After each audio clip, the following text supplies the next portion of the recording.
Avanthi polytechnic కళాశాల, Avanthi engineering కళాశాల సంయుక్తంగా సృజన 2K24 పేరుతో 2 రోజుల సృజనాత్మక సాంకేతిక ప్రదర్శన ఏర్పాటు చేశారు. మాజీ మంత్రి ముత్తంశెట్టి శ్రీనివాసరావు, అవంతి ఇంజనీరింగ్ కళాశాల ప్రిన్సిపాల్ డాక్టర్ మోహన్ రావు జ్యోతి ప్రజ్వలన చేసి కార్యక్రమాన్ని ప్రారంభించారు.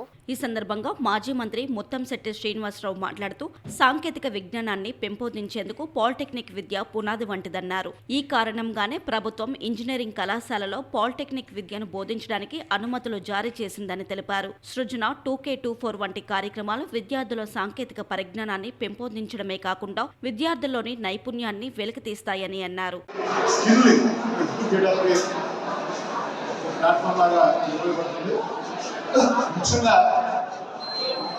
గ్రామీణ ప్రాంతాల్లో ఉన్న విద్యార్థులు రంగంపల్లి జిల్లా విశాఖపట్నం విద్యార్థులు అందరూ కూడా గత 15 సంవత్సరాల నుంచి కూడా ఈ టెక్ ఫెస్ట్లో పార్టిసిపేట్ చేయడం జరుగుతుంది.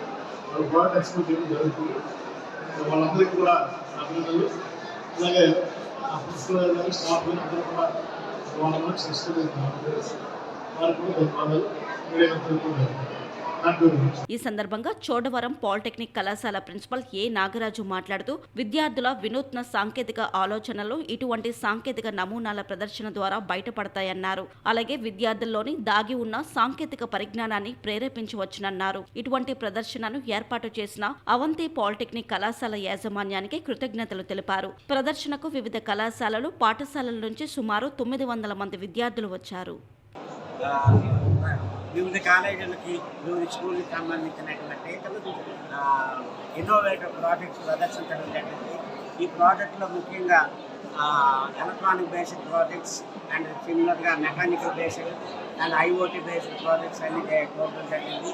ఈ ప్రాజెక్ట్స్ అన్ని ఇప్పుడు ఈ రియల్ టైమ్స్ సంబంధించి అంటే సొసైటీకి అవసరమైనటువంటి నీడ్స్ లైక్ ఆటోమేషన్ సిస్టమ్స్ అవ్వచ్చు, లేదంటే సీనియర్ సిటిజన్స్ సంబంధించినటువంటి ఆటోమేషన్, అలాగే వెహికల్ ట్రాఫిక్ సిస్టమ్, అలాగే విండ్ మిల్స్, రకరకాల సృజనాత్మకమైనటువంటి ప్రాజెక్ట్స్ అన్ని చాలా చక్కగా పిల్లలు ప్రదర్శించారు. ఈ ప్రాజెక్టులు ముఖ్యంగా wind mill and automation, medical. So first project ఏమిటంటే ఆ మెడికల్కి సంబంధించినటువంటి హాస్పిటల్ మేనేజ్మెంట్కి సంబంధించినటువంటి సిస్టమ్ అంటే చాలా చక్కగా చేశారు. సో ఇవి రియల్ టైమ్ అప్లికేషన్స్కి చాలా దగ్గరగా ఉన్నాయి.